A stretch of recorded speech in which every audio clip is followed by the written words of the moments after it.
Ben 10 யூனிவர்ஸ்ல ரொம்பவே பவர்ஃபுல்லான ரொம்பவே ஸ்ட்ராங்கான ஒரு ஏலியன் ஒரு கேரக்டர்னாலே அது ஏலியன் எக்ஸ் தான். அண்ட் ஏலியன் எக்ஸ பல பேர் டிஃபீட் பண்ண ட்ரை பண்ணி பல பேர் டேக் ஓவர் பண்ண ட்ரை பண்ணாலும் யாருக்கிட்டையுமே டிஃபீட் ஆனது இல்ல. அண்ட் ஏலியன் எக்ஸே ஒரு கேரக்டரால டிஃபீட் பண்ண முடியும். பென்டன் யூனிவர்ஸ்ல அந்த கேரக்டர் இருக்குன்னா சொன்னா நம்ப முடியுமா? சோ அந்த தியரியை தான் இந்த வீடியோல டீட்டெயிலா பார்க்க போறோம். இந்த மாதிரியான வீடியோஸ்க்கு மறக்காம சேனலை சப்ஸ்கிரைப் பண்ணி சப்போர்ட் பண்ணுங்க. இந்த வீடியோக்கு லைக் பண்ணுங்க, உங்க ஃப்ரெண்ட்ஸ் அண்ட் ஃபேமிலிக்கு ஷேர் பண்ணுங்க. முக்கியமா உங்ககிட்ட பென்டனை பத்தி பேசக்கூடிய அந்த ஃபேனுக்கு இதை ஷேர் பண்ணிருக்கேன். ஏலியன் எக்ஸ் ஒரு செலஸ்டியல் சேப்பியன். அதுக்கு தான் இருக்கிறதுல மோஸ்ட் பவர்ஃபுல்லான பவர்ஸ்லாம் இருக்கு. டைம் மேனிப்புலேஷன், டைம் ரிவர்ஸ் பண்றது, யூனிவர்ஸை கிரியேட் பண்றது, மல்டிபிள் யூனிவர்ஸை கிரியேட் பண்றது, அதுல இருந்து இன்ஸ்டன்டா டிராவல் பண்றதுன்ட்டு பல பவர்ஸ் இருக்கு. இது பென்டன்ல சில எபிசோட்ஸ்ல மட்டுமே அப்பியர் ஆயிருக்கு. அண்ட் சில பேர் கூட ஃபைட் பண்ணி மட்டுமே நம்ம பார்த்திருக்கோம். உதாரணத்துக்கு கேலக்டிக், கிளாடியேட்டர்ஸ், பாரடாக்ஸ், இவங்க கூட மட்டும் தான் ஃபைட் பண்ணி நம்ம மோஸ்ட்லி பார்த்திருக்கோம். இதுக்கு ஈக்குவலா ஃபைட் பண்ணக்கூடிய அளவுக்கு கூட பென்டன் யூனிவர்ஸ்ல கேரக்டர்ஸ் இல்ல. பென்டன் யூனிவர்ஸ்லயே மோஸ்ட் பவர்ஃபுல்லான அதாவது ஒரு இன்டெலிஜென்டான கேரக்டர்னா அது ப்ரொஃபசர் பாரடாக்ஸ் தான். பாரடாக்ஸ்ல டேக் ஓவர் பண்ண ட்ரை பண்ணி அதுவே முடியாம போன ஒரு கேரக்டர்ஸ் தான் ஏலியன் எக்ஸ். அந்த அளவுக்கு ரொம்ப பவர்ஃபுல்லான கேரக்டர். அண்ட் ஏலியன் எக்ஸ்க்கு வீக்னஸே இல்லைன்னா அதுக்கு ஒரு வீக்னஸ் இருக்கு. அதான் ஒரு முக்கியமான வீக்னஸ். அதுதான் அதாவது ஏலியன் எக்ஸ் பாடிங்கிறது 3 பேரால கண்ட்ரோல் பண்ணக்கூடிய ஒரு விஷயம்.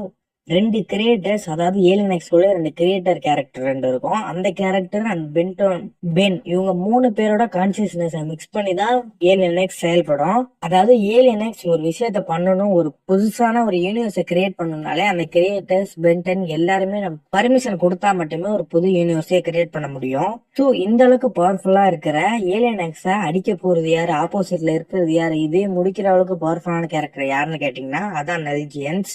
நல்ஜியன்ஸ் எந்த டைப்பான ஏலியன் நமக்கு சொல்லலைனாலும் நல்ஜியன்ஸ் ஏலியன் ஃபோர்ஸ்ல ஒரு இடத்துல அப்பியர் ஆயிருக்கும். அதோட பவர்ஸையும் அவங்க டீட்டெயிலாவே டிஸ்கிரைப் பண்ணிருப்பாங்க. நல்ஜியன்ஸ்ங்கிறது ஒரு கேங் தான். அதாவது அது ஒரு டைப் ஆஃப் ஏலியன் தான். அது ஒரு சிங்கிள் கேரக்டர் கிடையாது.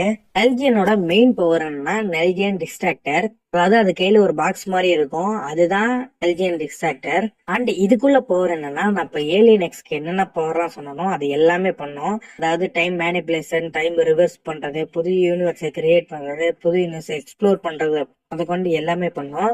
ஆனா அதுகிட்ட இருக்கிற ஒரு முக்கியமான பிளஸ் என்னன்னா ஏலியன் எக்ஸ்க்கு இல்லாத விஷயம்னா அதுகிட்ட கிரியேட்டர்ஸ் வேற ஏதாவது பர்மிஷன் வாங்கணுங்கிற அவசியமே கிடையாது. ஏன்னா அது ஒரு சிங்கிள் கேரக்டர் சோலோ தான். நல்ஜியன் டிஸ்ட்ராக்டரை வச்சு அது புது யூனிவர்ஸ் கிரியேட் பண்ணி போயிடும்.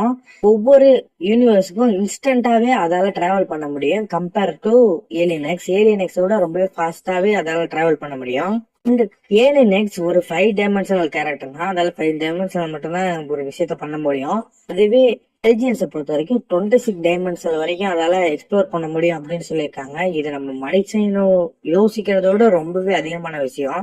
இப்ப ஏலியன் எக்ஸ்க்கும் எல்ஜியனுக்கும் ஃபைட் வச்சோன்னா first of all alien X ஒரு விஷயத்த கிரியேட் பண்ணி ஒரு யூனிவர்ஸை கிரியேட் பண்ணி 2 பேருக்குமே ஒரு ஃபேரான ஒரு இடத்துல ஃபைட் வச்சாங்கன்னா ஒரு யூனிவர்ஸை கிரியேட் பண்றதுக்கு அது பர்மிஷன் வாங்குற அந்த ஒரு சின்ன கேப்ல சின்ன டைம் செகண்ட்ல மொத்த என்விரான்மெண்ட்டையும் எல்ஜியன் மாத்திரும். அந்த ஃபைட்டிங் நடக்கிற இடத்தையும் அதுக்கேற்ற மாதிரி புது யூனிவர்ஸாவே அதை கிரியேட் பண்ணும். அந்த அளவுக்கு ரொம்ப பவர்ஃபுல்லானது. அண்ட் 2 பேரோட ஃபைட்ல முக்கியமா இருக்க போறது அந்த டைம் தான். அதாவது யாரு ஃபர்ஸ்ட் இன்ஸ்டன்டா முடிவெடுக்க போறாங்கிறது. இங்க நல்ஜியன்ங்கிறது ஒரு சோலோ கேரக்டர், அதனால அது முடிவெடுக்கிறது தான் அதோட ஃபைனல். இதுவே ஏலியன் எக்ஸ்ங்கும் போது பென்னு உள்ள 2 கிரியேட்டர்ஸ் மொத்தம் 3 பேரோட பர்மிஷன் வேணும். அது கொஞ்சம் டைம் கன்சியூம் பண்ணும் கம்பேர் டு ஜென்ஸ். அதனாலதான் நல்ஜியன் ஜெயிக்கிறதுக்கு வாய்ப்புகள் நிறைய இருக்கு அப்படின்னு இந்த தேரியில சொல்றாங்க. இதை பத்தின உங்களோட தாட்ஸ் என்ன? ஏலியன் எக்ஸ் ஜெயிக்குமா, நல்ஜியன் ஜெயிக்குமா? யார் இந்த நல்ஜியன் அப்படின்னு ஒரு வீடியோ போடலாமா, அல்லது வேற ஏதாவது வீடியோ வேணும்னாலும் மறக்காம கமெண்ட் பாக்ஸ்ல கமெண்ட் பண்ணுங்க. இந்த ஃபைட்ல யார் ஜெயிப்பான்னு நீங்க நினைக்கிறீங்கன்னு கமெண்ட் பாக்ஸ்ல கமெண்ட் பண்ணி வீடியோக்கு லைக் பண்ணி மறக்காம சப்ஸ்கிரைப் பண்ணி சப்போர்ட் பண்ணுங்க.